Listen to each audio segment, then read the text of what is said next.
Il est grand temps de reprendre votre santé en main. Notre journal de la santé avec Nathalie Lefebvre et Alexandre Imbert. En direct à 12h50 les lundis, mardis, jeudis et vendredis.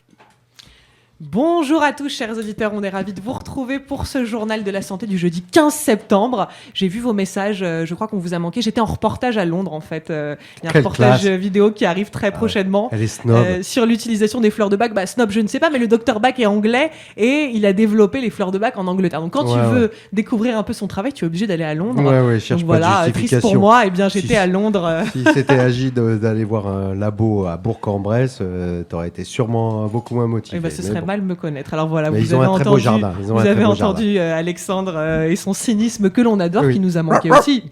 Et Alexandre, donc on n'est pas tout seul, d'ailleurs il n'y a pas de caméra aujourd'hui, c'est parce qu'en fait on retrouve une personne qui était intervenue à mes côtés lors d'un journal de la santé, on avait parlé de la fibromyalgie, c'est Fabienne Deville. Bonjour Fabienne. Bonjour. Comment vas-tu ? Très bien, très bien, merci. Alors à l'occasion de cette émission qu'on avait enregistrée toutes les deux, tu avais expliqué un petit peu ton combat face à la fibromyalgie, de la complexité qu'ont aujourd'hui les malades à trouver un accompagnement, déjà ne serait-ce qu'à faire reconnaître la maladie. On voit ça pour la maladie de Lyme et pour la fibromyalgie. Oui, et puis pour tout un tas de maladies où les symptômes sont pas si clair, où c'est plutôt une espèce de syndrome. Alors confus, du coup, ils hésitent. Alors il y en a, ils ont des douleurs musculaires. On peut embrayer directement sur la fibromyalgie.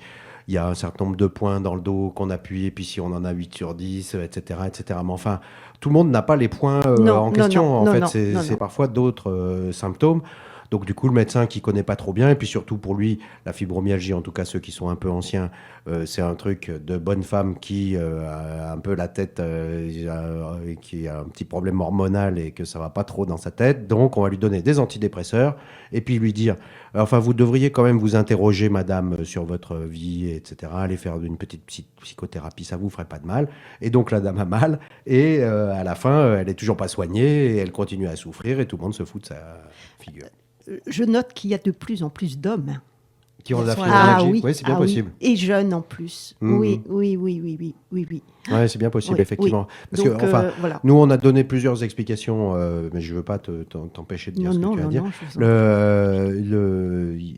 On a quand même une explication centrale qui est l'aluminium des vaccins. Ça, c'est quand même notre explication. Mais on s'est aperçu qu'il y avait aussi des histoires de médicaments. Je crois que c'est je crois d'ailleurs c'est plus ou moins des antidépresseurs. Enfin, les psychotropes. Ouais, voilà. Et enfin, il y a quelqu'un qui a émis l'hypothèse que ça pourrait être une maladie virale. Et ça, c'est une nouvelle piste qui vient d'apparaître. Voilà, il y a des pistes. En fait, moi, je pense que avec le docteur Lallemand, on va faire donc un séminaire sur la fibromyalgie, les maladies auto-immunes. Il a écrit un livre qui s'appelle Les 3 clés de la santé. Et je pense que c'est ça. C'est déjà l'alimentation, les vaccins, l'environnement. Donc les 3 clés de la santé, lui, c'est l'alimentation, l'environnement et les chocs émotionnels. Bien sûr. Voilà. Et tout ça en même temps. Donc c'est très complexe. Parce qu'il faut quand même être gentil avec les médecins. Voilà. C'est que souvent, effectivement, ça se produit après un choc émotionnel. Tout à fait, rupture, oui. Donc c'est pour ça que c'est compliqué. Si on soigne une seule chose, en fait, ça ne va pas aller. Enfin, donc si on soigne les chocs émotionnels, mais sans changer la nourriture, la façon de le vivre ou de le lâcher prise, on ne va pas avancer. En fait, on ne naît pas fibromyalgique, on le devient. Est-ce que ça existe, des gens qui sont atteints depuis la naissance ? Je vois de plus en plus de reportages qui disent, mais en fait, j'ai ça depuis 10 ans, 11 ans. Oui. Et donc, sur la question de l'intoxication aux métaux lourds, est-ce que pouvoir suivre un traitement de désintoxication du corps, Fabienne, ça aide ? C'est compliqué, oui. D'accord. Moi, je sais que je suis complètement intoxiquée aux métaux lourds. Et à l'arsenic, j'explose d'arsenic. D'accord. Pas encore morte. Voilà, c'est ça. Qu'est-ce qui est compliqué en fait on ne sait pas quoi faire, quoi. On sait pas. Ça commence, mais c'est vrai que en fait, il y a tellement de pistes. Tu veux dire qu'on ne connaît pas les protocoles de désintoxication de métaux lourds ? Il y a la chélation et tout ça, oui, qui aide, mais après, voilà. Toi, qu'est-ce qui te fait te sentir mieux dans le quotidien face à ta maladie ? C'est une approche globale. C'est vraiment une approche globale. Ouais. L'alimentation, je touche du bois, mais j'ai changé mon alimentation. Je faisais 3 pyélonés frites par an. Mon corps explosait, mais depuis, j'ai plus rien. Le lâcher prise, changer, être heureux, voilà. être heureux. Ouais, être libre avec soi-même. Tu as raison, il n'y a pas franchement de traitement genre tu prends la pilule et puis c'est fini. Non, c'est vraiment un travail c'est vraiment sur holistique soi. comme traitement, oui, bien sûr. Ouais. Hier, j'ai été à une soirée où on parlait du film Enquête de sens. Et ben voilà, c'est vraiment ça, quoi. Voilà, qu'est-ce que je peux faire? Comment je peux agir sur ma vie pour ne plus avoir mal? Voilà. Et c'est le lâcher-prise, c'est l'alimentation, c'est la priorité. Voilà. Et la priorité, c'est la santé, parce que qu'on l'a pu... Ouais. Et la priorité aussi actuellement, et c'est pour ça que tu es présente aujourd'hui dans ce studio, c'est de faire parler d'initiatives comme celle qui s'organise les 1er et 2 octobre. Donc c'est à Paris, c'est rue de Charonne, c'est dans le 11e arrondissement. Exactement. Et donc là, tu as décidé d'offrir de l'information à tous les gens qui se sentent peut-être isolés face à cette maladie. Voilà. Donc là, ça concerne les gens qui vivent en Île-de-France, mais j'imagine que si on s'y prend un petit peu en avance, on peut aussi s'organiser pour venir jusqu'à Paris. Donc ça s'appelle les rendez-vous santé, de vivre la vie. Donc explique-nous qui est à l'origine de ce projet. Enfin, tu es à l'origine de ce projet, mais avec toi, qui sera présent? Alors, l'origine de ce projet, c'est Elisabeth Champon. C'est une personne qui a eu une maladie et qui a dit mais c'est pas possible, notamment le cancer, et qui s'est dit mais c'est pas possible, je suis toute seule, je me bats toute seule, je suis pas accompagnée, c'est pas possible. Et donc elle a créé ce centre près d'Avignon qui est un centre de médecine alternative. Et puis elle a rencontré Michel Lallemand qui vraiment décide aussi énormément de sa vision. C'est plus on ouvre de centres comme ça, plus les gens parlent. Et c'est en parlant que la médecine va s'ouvrir.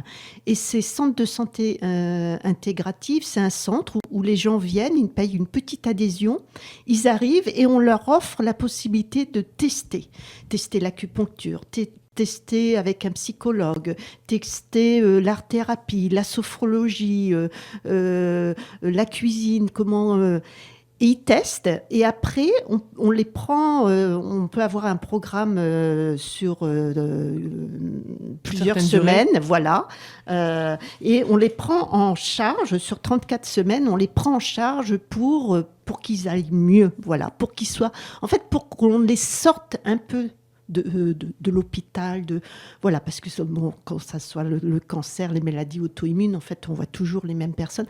C'est des centres où les gens viennent, on les prend en charge, mais vraiment pour se sentir mieux, pour réagir, pour revivre. Pour être écouté aussi, rien que d'être écouté. Écoutez, il y a des psychologues qui sont là, voilà, exactement. Et puis aussi, pas que les malades, aussi l'environnement, parce qu'on parle des malades, mais l'environnement, je peux vous dire que des fois, c'est très, très lourd pour eux, très lourd. Oui, voilà. Et puis il y a une sorte d'incompréhension, non seulement du corps médical, et aussi de la famille, parce que c'est quand même énervant d'avoir quelqu'un qui se plaint tout le temps, qui a toujours mal, qui peut pas aller ceci, qui peut pas faire cela, il faudrait l'aider à... Et comme on sait toujours pas, on finit par dire tu pourrais pas prendre un peu sur toi, voilà, machin, là. Et en fait, c'est vachement difficile parce que au bout d'un moment, les autres, ils comprennent si pas. On leur dit pas il a le cancer, voilà ça y est, c'est fini. C'est une maladie invisible. Mon pauvre. Mais là, on n'est pas capable de dire, alors ils finissent par croire, comme les médecins d'ailleurs, que c'est tout dans ta tête. Oui. Exactement. Oui. Donc redis l'adresse. Non, mais c'est vrai que c'est intéressant parce que Alexandre fait toujours preuve de sincérité. Non, il nous reste 1 minute. J'ai les yeux sur le temps.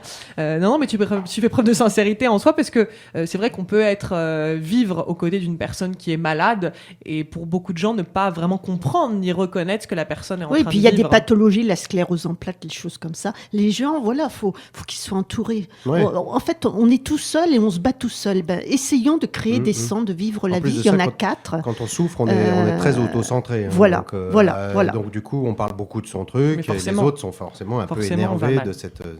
Donc l'objectif, c'est d'en créer un en 2017 sur Paris. Et vraiment, j'ai des gens très, très volontaires, très intéressés, j'y crois beaucoup, et ça va se lancer. Okay. Et voilà.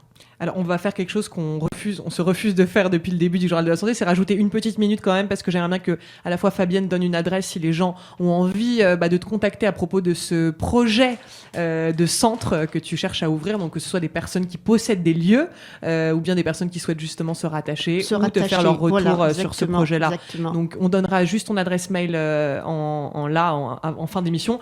Juste avant, donc on l'a dit, c'est les 1er et 2 octobre 2016, donc les rendez-vous santé. On peut prendre une place via le site internet, c'est www.vivre-la-vie.net. Il y a aussi un numéro de téléphone, c'est le 04 86 34 05 52. Et donc, chère Fabienne, si les gens ont envie de réagir à cette émission, sur quelle adresse mail peuvent-ils te contacter ? Alors, deville.fab@free.fr. Donc deville.fab@free.fr, j'afficherai ça sur la plateforme pour que les gens qui réécouteront le journal en podcast puissent te contacter. Merci. Merci à vous, et puis surtout réagissez, c'est en étant ensemble, et merci à Radio Médecine Douce de me recevoir et puis de publier ça. Merci, j'y crois énormément. On y croit avec toi, et on est très fiers de pouvoir te donner la parole aujourd'hui. Oui, c'est vrai, ça fait plaisir puisque tout le monde n'a pas accès aux médias et du coup plein d'initiatives. Et à l'information.